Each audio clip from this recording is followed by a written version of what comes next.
The area I'm setting up here is fairly open, as you can see. Not showing you the ground much, but it's pretty open. You can see the Airstreams here behind me. We've got some trees around. Just gonna have a slow look around. We got plenty of trees over here by the Airstream. And, but behind me now that I've turned around, is fairly open. So one of the spots I like to set up is on the roof of the car. That's not bad. You do see the highway is pretty close too, so you know, I obviously don't want to put it in the open area here where the people might be driving in and out. There's been a few people come and use the path that's nearby. So I'm thinking of setting it up, actually, I think I might pop it on the roof of the car. I put a mat there to prevent scratching and just put it on the roof of the car. I think that's what I'm going to do. And I think the reception here is going to be pretty good. Yeah, let's try that out.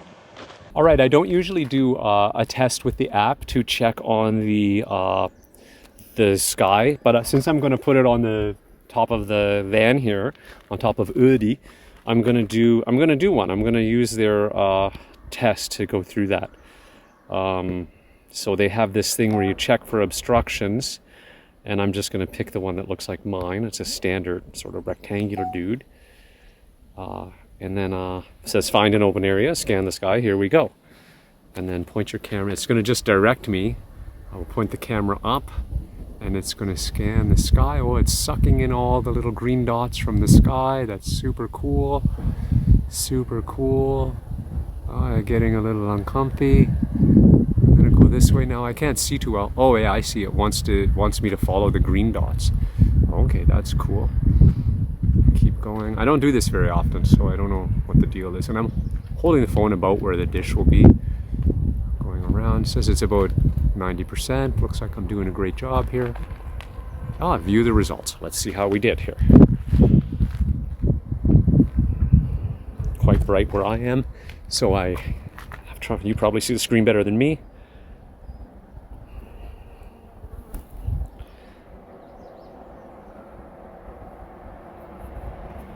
Thinking about it.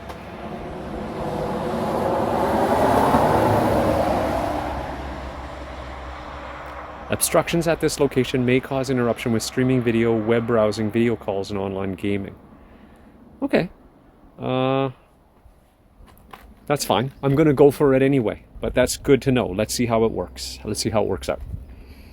All right, let's get the dish up. Forgot my key. All right, take two. So first I'm going to put the mat up top.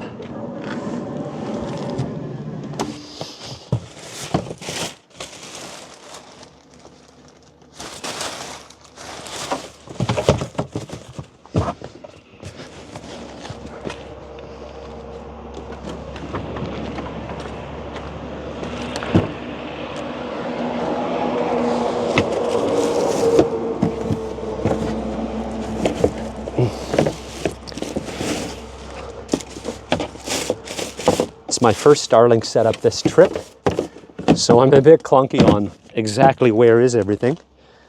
The mat was in the car, in a different bin than I expected it. Shake some of the dust off. Oh, it's super dusty and gross, but it's better than putting Starlink on the bare metal.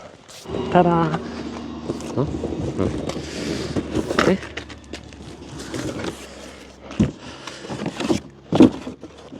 I kept the original box to keep things tight and tidy when we travel. There we go. I'm sure you can do this much better than me.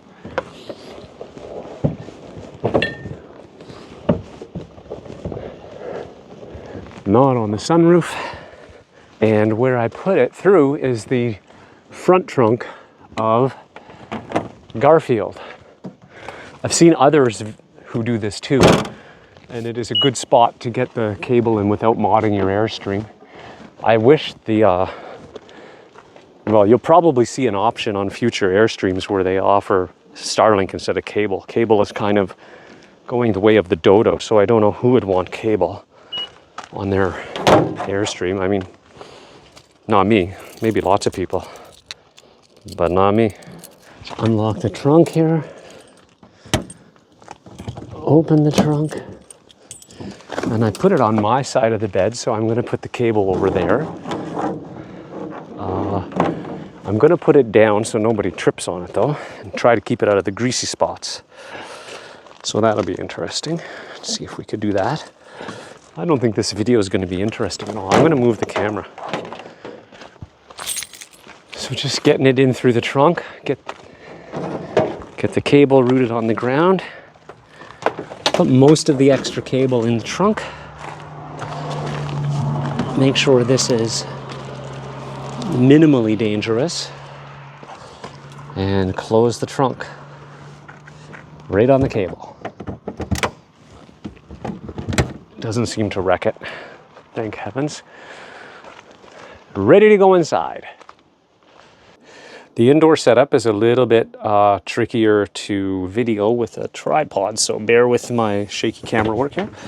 But basically I put it in, I came in through the trunk under the bed, and I stick the modem in this little slot right here beside the bed. And that seems to work great. So, and you can see the cable down there. I'm just gonna grab it now and get it plugged in. So here it is roughly set up. You can see the cable as it comes in the door, there's a little squeeze, and here there's a little squeeze. I haven't had an issue with it yet. If I was really pro, I guess I could make a little divot for the wire there. And of course, we've got an inverter plug right here. So this, ignore the pile of dirty clothes, and that's where the modem will be. So I'm gonna spark this up in a few moments and see how it goes. All right, I like to time how long it takes it to get set up, so I'm just plugging it in right now. I'm gonna head out to the dish because I also like to watch the satellite dish wiggle around while it finds satellites and stuff. I just think that's cool. So I'll head out and watch that while this thing boots up, hopefully, quickly.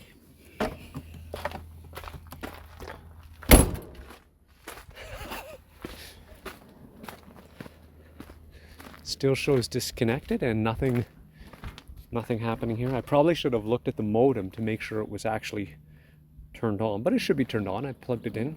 Inverter was on, I think. Fingers crossed.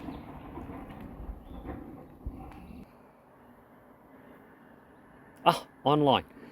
So there we go. We're online, and it took that long. It's doing some more calculation. It might wiggle around, I don't know.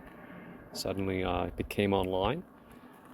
And this is our first boot up or use of Starlink after a long pause since last autumn. So maybe that's why it was so slow. You might find it's a little quicker. I'll see when I reboot it later on in the trip too. But that was about 3 minutes to get connected, and now it says Starlink connected. So I'm going to run a quick speed test here. Right after it's connected, it won't have optimum speed, but it should still be reasonable. And I'll check back later, but let's just get a quick speed test done.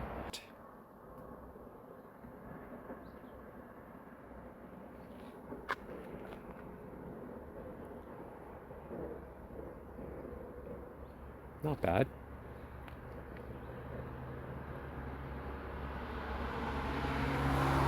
Pretty good. Should be able to work off of that without a problem. Not blistering fast, but it's best effort service, so not bad.